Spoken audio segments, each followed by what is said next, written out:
Well, it happened. The government shut down, and the Democrats are blaming the Republicans. And Gavin Newsom is going on endless rants on X about him now being the leader of the free world, along with a bunch of other hypocritical nonsense. And you know what? I hear you. It sounds crazy, I know, but let's talk about it. Welcome to the Adam C. Moreno Show. Please like, subscribe, and let's jump right in.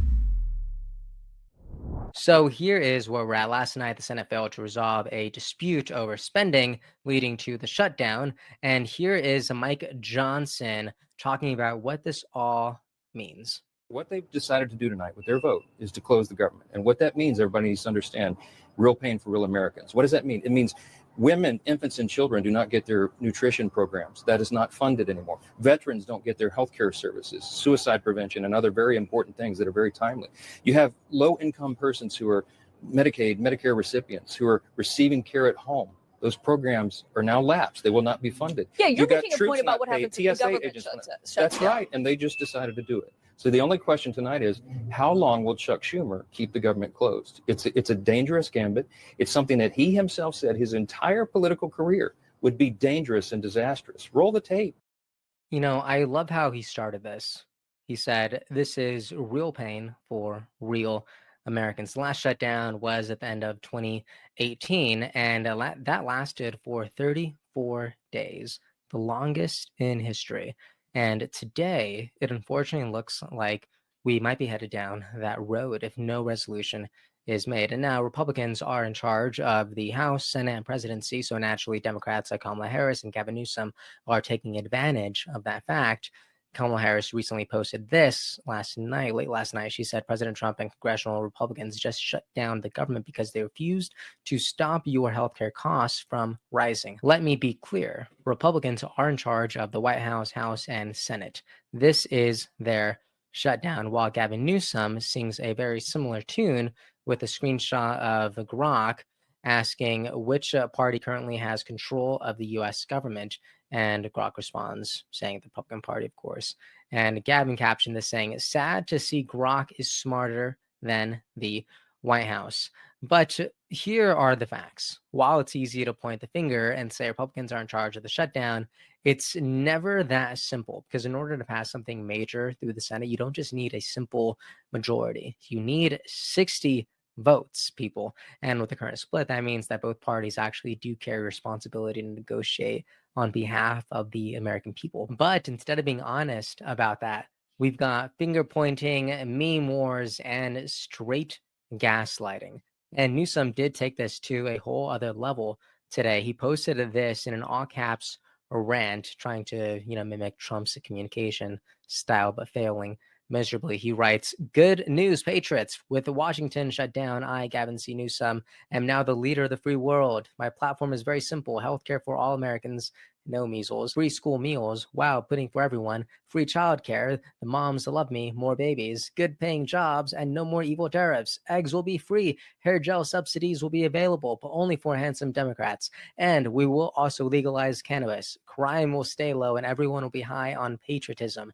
And no more Ticketmaster fees. For the Swifties, fees stay for Kid Rock. They will chant USA, USA because we will be back and hotter than ever before. Thank you, GCN. California, come get your man. He does fail miserably in trying to be like Trump, but this is pretty funny nonetheless. Meanwhile, President Trump is going viral by posting pictures of Hakeem Jeffries. Will it come to bite him in the behind? I doubt it. He is trolling him by putting him in a sombrero and a mustache. I'll just play it for a tiny bit. Look at this. Look, guys, there's no way to sugarcoat it. Nobody likes Democrats anymore. So definitely a edited video there. But it is Trump being Trump, not very much out of character, just like it's not out of character for Hakeem Jeffries to go on MSNBC to complain about it either, except he unfortunately got trolled again while complaining. Check this out. It's a disgusting video, and we're going to continue to make clear bigotry will get you nowhere. We are fighting to protect the... Jeffries isn't safe from the trolling. No, not from the president. I'm sorry, if anything, accept it as a compliment. You are big enough to be made fun of. But we did see JD Vance with, he commented on the matter as well from the press room, giving Hakeem a way out, some saving grace. Look at what he said. Okay, go ahead and ask the second question. So the president's been posting some images of Leader Jeffries and Senator Schumer. I saw. Recently. You've said that you're interested in good faith negotiations with these leaders, but what message does that send? Is it helpful to post pictures of Leader Jeffries in a sombrero if you're trying to have good faith talks with him? Oh, I think it's funny. The president's joking, and we're having a good time. You can negotiate in good faith while also poking a little bit of fun at some of the absurdities of the Democrats' positions, and even poking some fun at the absurdity of the Democrats themselves. I mean, I'll tell Hakeem Jeffries right now, I make this solemn promise to you that if you help us reopen the government, the sombrero memes will stop. And I've talked to the president of the United States about that. There you go. It is his promise. You have Vice President JD Vance's words here. Now, will Hakeem Jeffries take him up on it? Time will tell. But let me add this, because Democrats like Jeffries will always be like, oh, this is embarrassing coming from the leadership of the White House. How dare politicians make jokes? This is unforgivable. We also heard that from the reporter. Meanwhile, Democrats are doing the same exact thing. Look at this. Governor of California, Gavin Newsom, is making fun of President Trump with this meme. Look at this. Is President Trump saying, did I do that, in response to a new report saying that the number of U.S. jobs created in September is negative 32,000. But it didn't stop there, because then after Secretary of War P. Hegseth said in his speech yesterday that overweight generals are a bad look for the military, Newsom takes a jab at President Trump's weight while he was at McDonald's before his shift during his campaign. Look at this. He said, I guess the commander-in-chief needs to go, along with this photo of President Trump. So this is ridiculous. And he even posted this today. All right.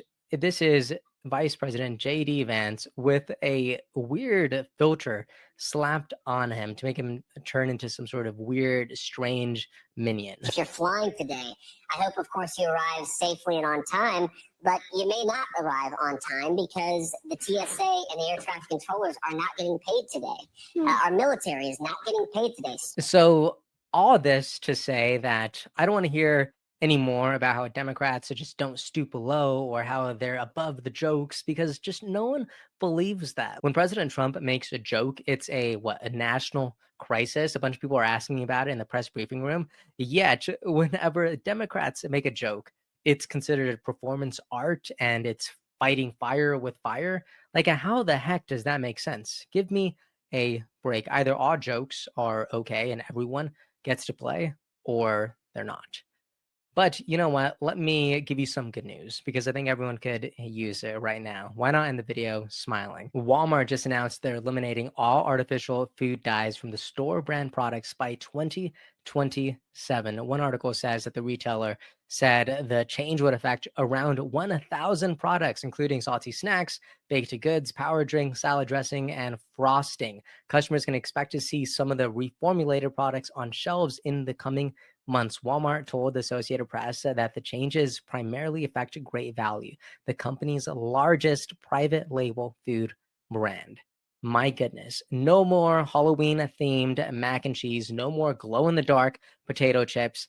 This is awesome. Like, I don't even know how they do the things that I'm describing right now, but it is ridiculous. And honestly, this is a massive win for families, for children, and just the American people. I think you could say that. If we're being honest, this is a win for common sense.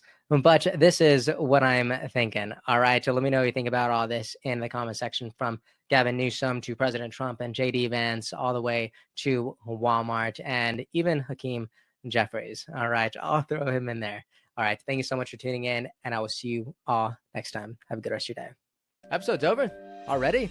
Geez, that was fast. Well, they say beautiful things do not last forever, but feel free to watch and listen to another one of these episodes if you're interested in those conversations as well. Also, this next part is huge. Make sure to obliterate that like and subscribe button and turn on the notification bell so you never skip a beat. I also have a newsletter where we dive into the news, politics, and ideas that shape our future. If you're interested in signing up, I'd really appreciate that. Anyways, that's the end of this episode. Thank you so much for watching and listening, and I'll see you next time.